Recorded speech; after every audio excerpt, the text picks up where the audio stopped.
Malka Zimetbaum was born on January 26, 1918, in Brzesko, a small town in Poland. Her father, Pinkas, was an honest and hard-working man who made his living as a merchant. Her mother, Chaya, was a strong woman who kept the household in order and held the family together. Brzesko was a small, quiet Polish town at the time.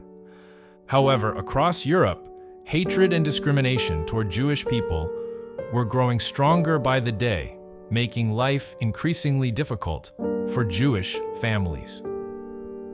Malka's father, Pinkas, knew the situation would only get worse. It was time to take action to protect his family. On March 12, 1928, Malka moved with her family to the port city of Antwerp in Belgium. At the time, Antwerp was one of Europe's largest diamond trading centers. Thousands of Jewish immigrants lived there. It was a bustling, lively, and cosmopolitan city. Little Malka quickly adapted to the city. She was enrolled in school and stood out for her intelligence from the very first day. She was excellent at math. But her true talent lay in languages. She spoke 7 languages as fluently as her native tongue. But life doesn't always go as planned. Her father, Pinkas, was gradually losing his eyesight. Over the years, he lost his vision completely. As the family's financial burden grew heavier, she first worked as a sales clerk in a clothing store. In the evenings, she continued her education by attending night school. In May 1940, everything changed. The German army invaded Belgium. For the Jews, life suddenly turned into a nightmare. Curfews were imposed. Jewish property began to be confiscated one by one. Malka could have left Belgium during this time and gone to another country. But she did not. Her blind father and aging mother were there. She never even considered leaving them behind. In 1941, she joined the Belgian underground resistance. She smuggled people out of Belgium and helped them reach neutral Switzerland. One day, as Malka was returning home, she saw Germans rounding up Jews on the street. She ran home. She needed to warn her family immediately and help them escape. But just then, she was stopped at a German checkpoint. She was asked for her ID.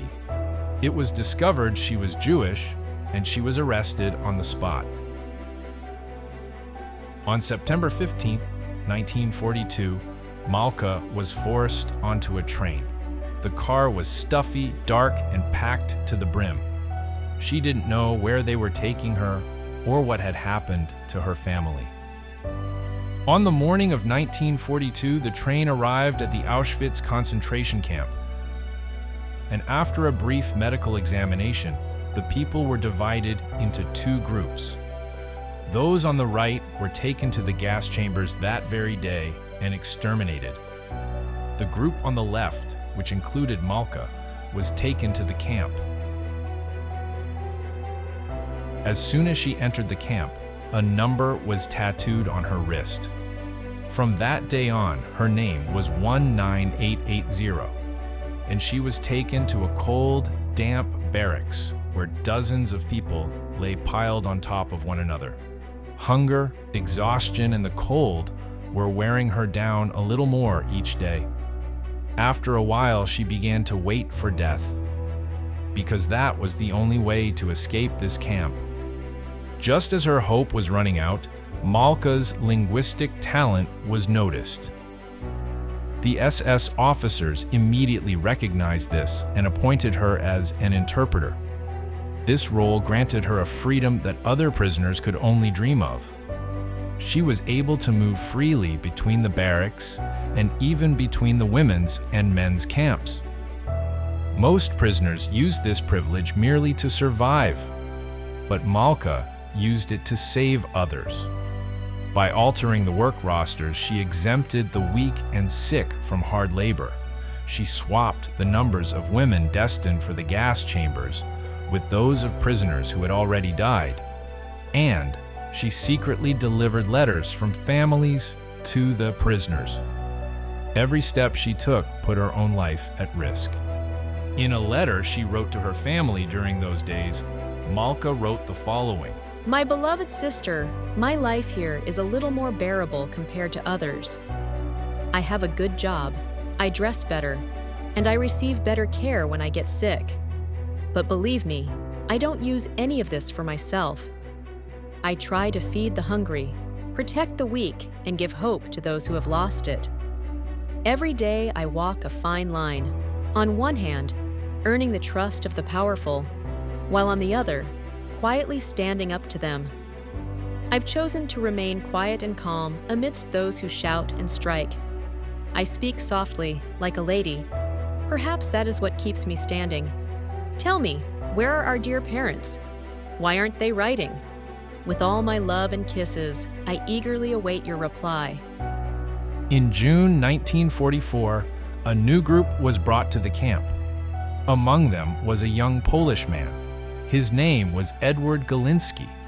This handsome young man was skilled at everything he set his hand to. Just like Malka, his talent was discovered at the camp, and he began working as a plumber. One day, when Edward entered the women's barracks for plumbing work, he saw Malka. Her courage, her sharp mind, and her smiling face drew his attention. Malka, too, had noticed this man with sparkling eyes, who stood quietly yet powerfully. Edward would enter the women's barracks every day under the pretext of plumbing work and talk to Malka. This closeness between them soon turned into love.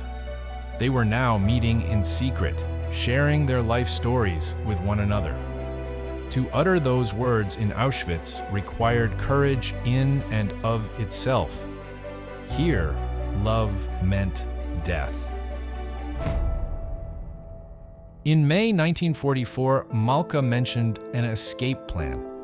Edward hesitated for a moment. He had tried to escape from the camp before, but had failed. But he saw the sparkle in Malka's eyes and her courageous demeanor. He couldn't say no. Edward obtained an SS uniform and a pistol containing 2 bullets from a German officer who had been kind to him. These 2 bullets were meant to end their own lives rather than return to the camp if they were caught. Malka, meanwhile, forged a fake SS pass. In June 24, 1944, Edward put on an SS uniform, while Malka disguised herself as a male prisoner. The gate guard hesitated at first. At that moment, Edward held out the pass. A few hours later, sirens began to sound from inside the camp, but it was already too late. Edward and Malka had long since vanished into the depths of the forest. They hid in the mountains for 2 weeks. Their goal was to cross the Slovak border and reach the Allies from there. They traveled mostly at night. They evaded German patrols. Polish villagers they encountered along the way provided them with food and shelter. But as the days passed, their supplies were running out. There was no food. They had no money left. They still hadn't reached the Slovak border. On the morning of July 6, 1944, they went down to a nearby village to buy bread with their last remaining coins. A German patrol happened to be passing through. They noticed Malka and asked for her identification. The forged document didn't hold up. She was arrested. Edward was watching from the edge of the village. He could have escaped, but they had made a promise to each other. No matter what, they would not leave one another behind. He stepped forward toward the patrol and surrendered. They were taken to the Auschwitz camp. Both were locked up in separate, dark cells. Edward would sometimes sing to lift their spirits, and Malka would respond with a whistle from the other side of the wall. During weeks of interrogation, they didn't give up a single name. And now the decision was final. Both of them were to be executed. In the men's camp, thousands of prisoners were lined up. Edward was led to the gallows. As the charges against him were read aloud, he shouted at the top of his voice, "Long live Poland!" The stool beneath the gallows was pulled away. Edward was executed. Meanwhile, a different scene was unfolding at the women's camp. All the female prisoners had been gathered in the courtyard and were being forced to watch the execution. Malka was led to the gallows. As the charges against her were read aloud, she silently pulled out the razor blade she had hidden in her hair. She loosened the ropes, binding her hands, and slit her own wrists. At that moment, Malka struck the officer across the face with her bloodied hand and shouted, "I am dying as a human being. You will die as murderers." Then she collapsed to the ground. She had lost too much blood. The German officers were forced to postpone the execution. They placed her in a wheelbarrow and tried to take her to the infirmary, but Malka died on the way. Years passed and the war ended. The love and courage of Malka and Edward became one of the enduring symbols of resistance. To this day, Auschwitz survivors and new generations continue to honor Malka's memory.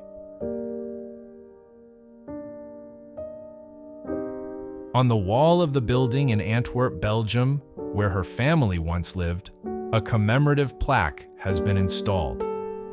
And the two names that Edward carved with his own hands into the wall of his cell at Auschwitz have survived to this day: Malka and Edward,